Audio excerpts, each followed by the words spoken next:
Hey, I'm back. Brian DeFibri here in the Lion's Cage. Coach D, as you kids call me. And this is my 1-year shoulder rehab update, anniversary, the final chapter, okay, whatever you want to call it. I'm holding this pen in my hand here because I just wrote down my goals that I'm going to talk to you about on the board there so I could remember them. But a year's gone by. It's hard to believe, and it's gone fast, you know, it usually does. But it's been a great experience. It's been a great journey. I've learned a lot about myself. I've learned a lot about a lot of you folks out there that have sent me messages and questions and all. So it's been real positive. It's been real good all the way through. I don't think I would want to go through with it again, but you know, we got to make the best out of these times of adversity, right? Quote that I always kept reminding myself through this whole thing, Willie Jolly, he says, a setback is a setup for a comeback. And I kept reminding myself. And so here I am now in my comeback, and I think I did pretty good, all right? So let's do the obvious here first, all right? My shirt, faster and stronger than last year. Guys, you know how we are with our shirts, right? We like our shirts, and yes, I'm wearing it on purpose, obviously. But that's the thing, you know. Here's the funny story about this shirt. I actually bought this shirt before the surgery last year. I saw it in the store, and I had already scheduled the surgery. I saw it and I knew I had to have it. So I bought it, I took it home, I didn't tell anybody. I put it in my closet, didn't wear it, didn't tell my family. The tag was still on it for a whole year. Kind of funny. I pulled it out a few weeks ago and it was perfect and it was right. And so here we are. And so that's that. Let's talk about my goals here real fast so I can try to wrap this up. I know I get talking through this, okay? So I set these goals before the surgery. I didn't know what to expect. I didn't know what I'd be capable of, what the arm would be capable of. But I had to have goals. I had to have targets. And as it turns out, I hit every single one of them. I passed, really, every single one of them except for one. And I got them all knocked off early, too, before the end of June. And so here we go. The push-ups, the pull-ups, the chin-ups, I've already gone through that. But I will say that once I was able to start doing chin-ups and pull-ups, they started picking up real fast. Within just a few weeks, by the middle of May, I was doing 4 sets of 10. And those were feeling really good. But what happened was I had a little bit of a setback on my right arm. Right before Memorial Day, I was just practicing picking up some of the stones I have here. And I went to pick up the 165 pounder and I felt a strain in my right arm. Turns out I think I just strained my right brachialis muscle. But what that meant was I had to pull back on the pull-ups and chin-ups. I couldn't do much elbow flexion from a pulling standpoint. But what I could do is I could keep training my hang clean. So my hang clean, that was one of my first goals. My goal for my hang clean was 135 pounds.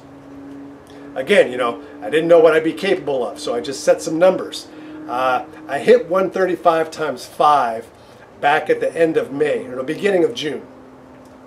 And then I was able to finish the end of June at 150 for 5 on a hang clean. So that was really good. I passed that. For my clean and press, my goal for my clean and press was 135. And I got a clean and jerk from the ground, you know, a full power clean and jerk. I got 150 pound clean and jerk towards the end of June there. That was really good. My military press, this is the one I couldn't get. And really what happened was I ran out of time. I ran out of workout days. I got 125 times 3 on the military press. Then I just ran out of days where I couldn't come back and try another 135. 135 was my goal.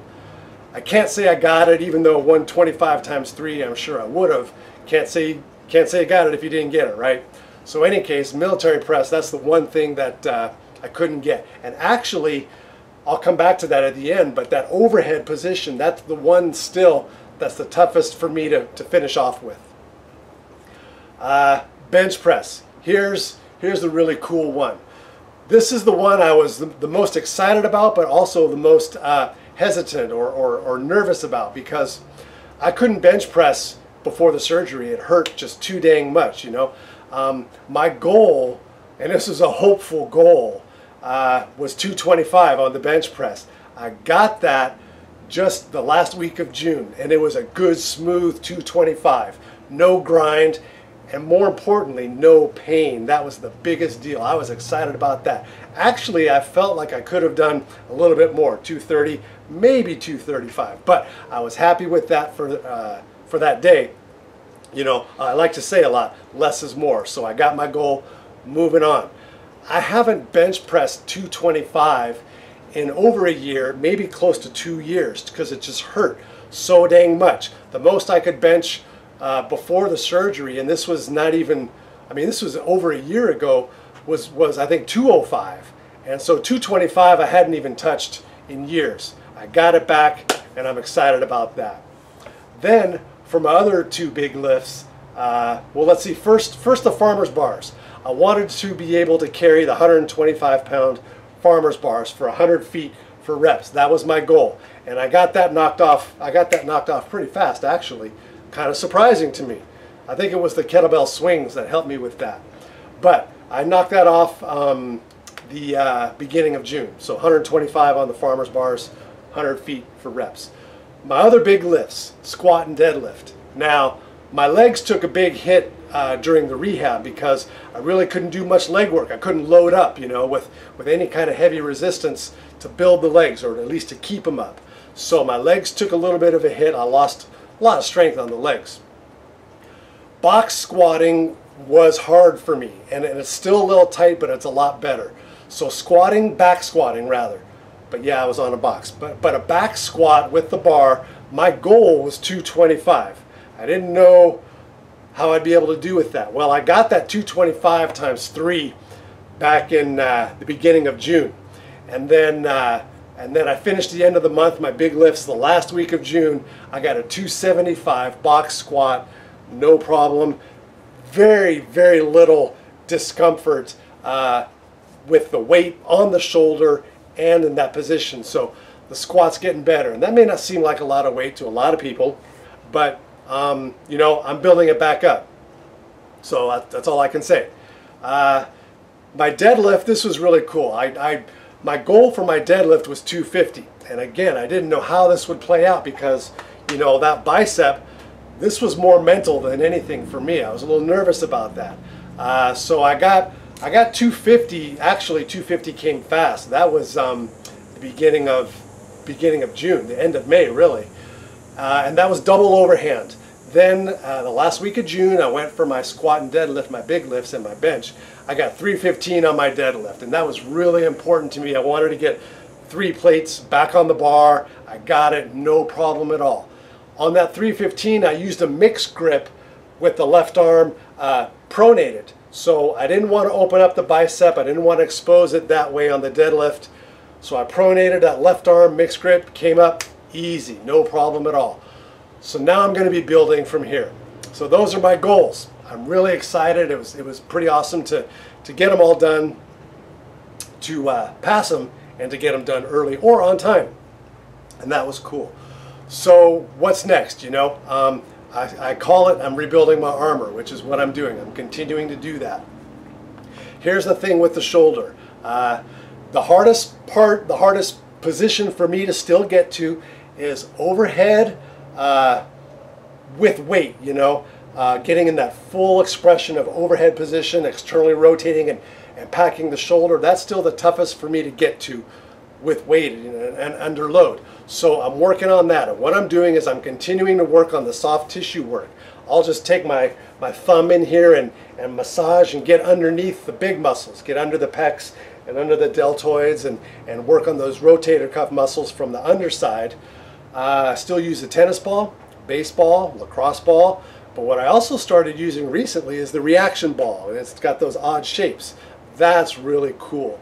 Then after that, what I'm doing now is I'm using a PVC stick to really work on pushing through, getting more range on that left side.